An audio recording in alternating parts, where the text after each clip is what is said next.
Hey, it's Mika and this is Calum Scott and we are in Bristol. It's Pride Month and we are here to talk about pride. I love that you said yes to coming here today. I love that you said yes to doing the show with me tonight at Bristol Sounds. It's Pride. Yeah. We are proud members of the LGBTQIA plus community, and so I thought it would be a perfect opportunity to have a chat and answer some questions. Absolutely, let's go. So I grew up in Paris and London. I traveled around a lot. You grew up in the north in Hull. I did. So what was it like growing up? What were you like as a teenager? What was it like as a gay teenager? Did you identify as a gay teenager? Spotty. Yeah, I did. Spotty? I was very spotty, very greasy. We've all been there. Yeah, plenty of cream. Do you know what? For me, I was a little bit worried about my sexuality growing up because I was in the north, and in the north there is this kind of like, oh, you'll be all right, you know, kind of pick yourself up kind of mentality, which is fine, but I think that kind of prevented me a little bit from truly coming out, I think. So I was a little bit timid in my teen years, I must admit, but they say like your 20s are your best years and then you get to 30 and they say, no, your 30s are your best years. And I'm more proud now than I ever have been. But you do realise it's the people in their 20s telling you your 20s will be your best years. Yeah. And it is similarly the ones in the 30s they're telling you them. Yeah, exactly. But do you know what? Everything I've been through and everything I've put into my music has made me the person I am today. So I don't regret any of it. I wouldn't change any of it. I'd just maybe... Were you a happy kid? Yeah. For the most part. Okay. Yeah, for the most part. And everything I wasn't happy with, I kind of have embellished into my music and made something beautiful out of it. So I wouldn't change anything. I was kind of lucky in a way. I mean, I had a lot of issues with super bullied. Oh, really? Oh, God. Were you bullied? It wasn't so much bullying. I wasn't kind of the victim of outward bullying. I was just kind of a little bit abandoned, which is a bit heavy, but it was a happy ending. So don't worry, we you know. So I was both. Okay, abandoned fine. and bullied. Sometimes I wish I was more abandoned than bullied. Kids can be kids can be so cruel. Yeah, I mean, I laugh about it now, but it wasn't funny then. No. And there were so many aspects that were difficult, and it was so often about sexuality. I mean, it was 90% about sexuality. Really. Yeah, and the same between in London and in France. Yeah. Was it? Yeah, it was worse in London. Was it really? Yeah, but I was also a little bit older in London, so it's normal that it was like that. It certainly didn't help. But at the same time, despite the fact that I had a really hard time with that and with other kind of schoolmates and stuff, my mother worked in fashion, was a designer, and she loved the arts. And so you can imagine we were surrounded from when I was 2 years old by a community that was made up of every single type of gender identity, sexuality, queerness was everywhere. And it was really celebrated because it was not about hiding it. It was really about embracing it. Being proud about it. Yeah. And it was part of their creative process. So there were designers, there were painters, there were artists. So, a fierce lesbian couple that I remember so sharply, and with so much admiration as being kind of the coolest woman my mom knew. Yeah. So, and I love that. And I'm so grateful to being able to have been exposed to a community, and I knew that it existed. Yeah. And so that really, really helped me. And that was the best part of growing up. In my head, secretly, I said, oh, maybe one day I'll be cool like them. Oh. Maybe one day I'll be able to be cool like them. Yeah. And I only realize that now. But, I think it's so important to have access to that. Yeah, and how incredible as well, the fact that we've had our own journeys that, like you said, some of the journey hasn't been as great as others, but those experiences that have made you who you are today, now you're going to have, because now you've been able to express yourself in the arts, you're going to have people that look to you going, maybe I'll be as cool as you. Oh, I don't know about that, but... Yeah, definitely. Well, I hope that I can... this is what you probably feel too, but it's like, I think that's why we're having this chat. I think it's about the conversation. 100%. So often, but it's also an artistic conversation, a musical one. Yeah. It's from the clothes that you choose to wear on stage to, the way, the subjects that you talk about in your lyrics. So I love the idea that we're encouraging conversation. I think we have to. 100%. What kind of school did you go to? It was just a kind of normal, northern high school where everybody says, "Oh no," instead of "Oh no." I went to Catholic school. Oh, okay. It was funny because there was the typical cliches of those teachers or the certain priests that would tell you that those kind of things like it's a sin and and all that stuff. But then there were the ones that went above that. Yeah. That were more about spirituality and about the concept of love and tolerance and it's really amazing because you even when you're really young, you can tell the difference between someone who polarizes and someone who is more embracive and goes and has a bigger, more spiritual view of the world. So there was a bit of everything even within those. It certainly was a big part of my conditioning when I was younger, and something that I talk about a lot now in lyrics. I mean, the songs like Origin of Love that talk about, a song of mine where I talk about right and wrong and the origin of love and where did love come from, and Adam and Eve, and they took the thing from the tree and there's the leaf, now let's push that aside, and guilt and all of this. And then it goes, but you are the origin of love. The origin of love is not written in some idealistic mythology from in a garden somewhere. You, as far as I'm concerned, are the origin of love. And then it goes, but despite all of this, despite the right, the wrong, despite everything, despite God traditionally saying that maybe this isn't right, I still thank God that you found me because you are the origin of love. So that kind of complicated relationship between religion, spirituality, God, right, wrong, sexuality, all of that is, that duality and that conflict has been something that I've really used so much in my writing and in my music. So it's part of the whole equation for right, for wrong, for good, for better, for worse. Beautiful. Okay, so where did you go to explore your sexuality? Like, you mean outside of my mother's living room? Outside of your mother's living room, yeah. Outside of that, pretty friends, outside the pretty friends and the amazing lesbians. Yeah, they were phenomenal. Where did you go to kind of explore and express your sexuality? Okay, so I would sneak out when I was a teenager, and I remember I would somehow manage to find like £5, and that would be my ration of money. And I would go out. I would go out in London. I would go to the Astoria. My first, people were coming to my gigs, even, my grandmother. I remember my grandmother, who wasn't necessarily the most tolerant of people. And she came to one of my first shows, and there was confetti and there were balloons and there were people dancing on podiums, and she was like, "This is fabulous, this is amazing." She's a very strong woman from Lebanon. God bless her soul. And I was like thinking in my head, I was like, she has absolutely no idea that my only ambition was to recreate GAY at the Astoria. And I just remember all the pop stars coming, because whoever had a number one would do this kind of ceremonial obligation of going at 3 a.m. to mime the hit.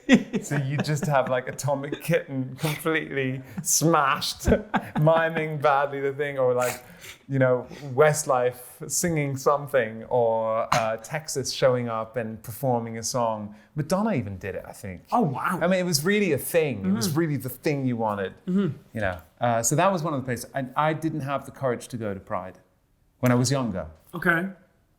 Took me a while to have that. I can relate to that. What about you? Yeah, I can relate to that fully. I think, growing up, I was in a big group of guys. We all used to go skateboarding and BMXing. And okay. It was all like, kind of, you're going to fall over and hurt yourself. And it was kind of like, you pick yourself up, you dust yourself off. And that kind of mentality made me feel like there wasn't much room for emotion. I can't say that we were emotionless, but it was very boyish and very kind of, and I sort of worried about, like, if I explain how I'm feeling, what I was going through at the time, which just was me not being interested in girls. And when the boys had started, getting girlfriends and stuff, I was kind of like, I don't like hang around with girls. Like, I want to skateboard.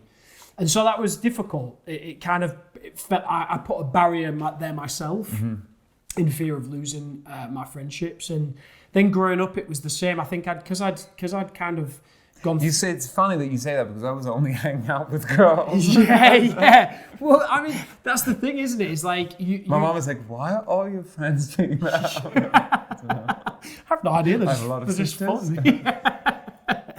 Yeah, well, that was it. I mean, I was maybe kind of preventing myself in some sense of developing and growing into a gay man.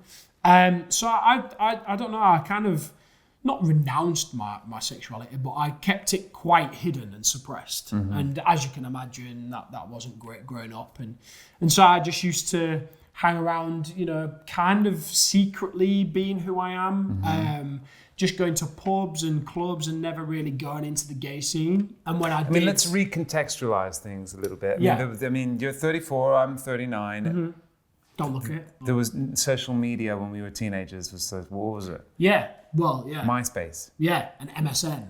So it was very different, right? Yeah, you weren't connected to the world in the way that you are now. And I think that kind of made discovery a little bit harder. I don't know about the same for yourself, but you were kind of more. This was back when, old, but back when you had a landline and you called your friends, or you went to their house and knocked on the door and said, "Is Dan in? Is Mike in?" Yeah. That was the kind of situation. So it wasn't as you didn't have that access to you from every angle. And I think that's kind of made things more difficult for me. But then I look now and I go, well, having that access to the world, can be great and it can be terrible. But I think from a pride perspective and exploring and understanding and finding people who you can relate to and you can talk to about, how you're feeling is a great tool. I think the one thing that's really very clear, I mean, like I said to you, I felt really lucky that I was given a window into a kind of community where everyone was accepted, right? Thanks to the work that my mom did. And then, but I think it goes back to that thing about community, and that the idea that there is an LGBTQIA plus community, and that access to that community shouldn't be scary. Yeah. And no matter how much the world has changed, no matter how many apps people come up with and different ways of getting in touch with each other, I still think that you should never feel afraid, and the community can never make anyone feel afraid about stepping in, and checking it out. Yeah. Because within that community is the biggest resource and the biggest source of power. Yeah. And a huge source of empathy and understanding. Exactly. Empowerment, not power. Yeah. Empowerment. Shared pain, but also shared, desire for equality and to be accepted and that yearning, I guess. I mean, it's good even if you don't identify as LGBTQIA+, the idea that you can step into a community like that in order to understand it better, to provoke empathy, just like you said, is super important. Right. I think that's what I find with my music as well, is when I sing those songs that have that kind of message, you see all types of people, both LGBTQIA+ and outside of that community, that have this shared understanding of the yearning to just wanting to be accepted. And that's something I massively identify with growing up, is I just wanted to be wanted, and I wanted to be accepted.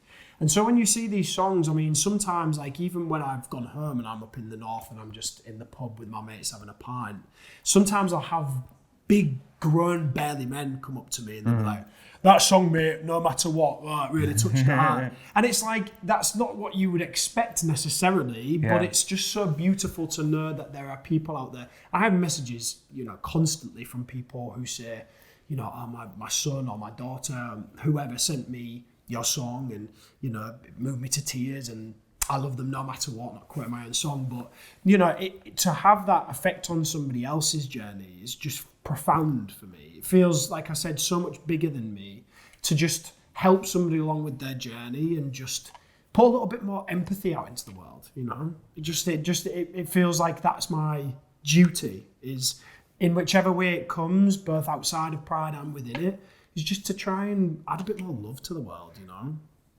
I remember hearing Rufus Wainwright for the first time.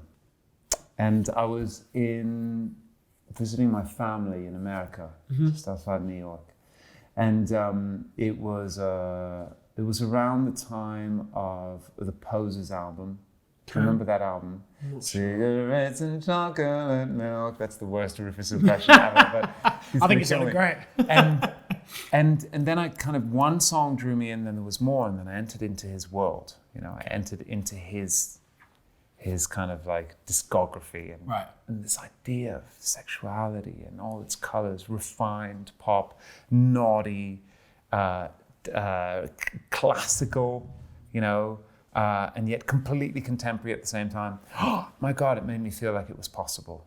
I felt like it was possible. It was such a clear message for me, and it really, really helped me to project a kind of realistic dream about what maybe I could do one day. And then once I was able to project it, I wrote my way towards it. But if I couldn't project it, if I couldn't imagine a future, how could I ever manifest it or make it a reality? Yeah.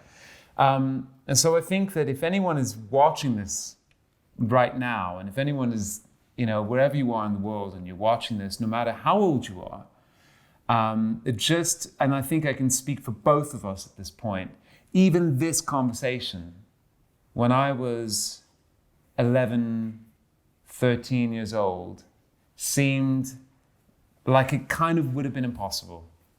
And the freedom with which we're speaking and all the stuff that we're laughing about now, you know, it just was such a big a challenge when we were younger. And I speak for myself, but I think you can say the same thing. Oh my God, yeah. I mean, you say it beautifully, very poetically, much better than I can say it. But I just agree. I think, you know, we're in a world now where, like we said earlier, social media and you know, having the world at our fingertips means that there are more conversations like this that are easily accessible. You know, it's not something that you have to necessarily go searching in a library for, or, you know, going to a Pride organisation to get more information about other people's journeys and stuff. Sometimes it can just be a video, you know, of two proud gay artists coming together to talk about these things. And, you know, like I said, if I was watching this when I was younger, I would have gone, nah, that can't, you know, I can never aspire to that freedom and that pride and all that kind of stuff. But yet here I am sat talking about that. And I think, you know, I just aspire to try and, you know, like you said, everybody's journey is different, and some people need to take more time than others to understand themselves and to accept themselves. But there is so much love in the LGBTQIA+ community, and, you know, everybody else who supports that as well. And I think that love's never going to stop. In fact, it's only ever going to get bigger. So if you're there and you're watching this, hi.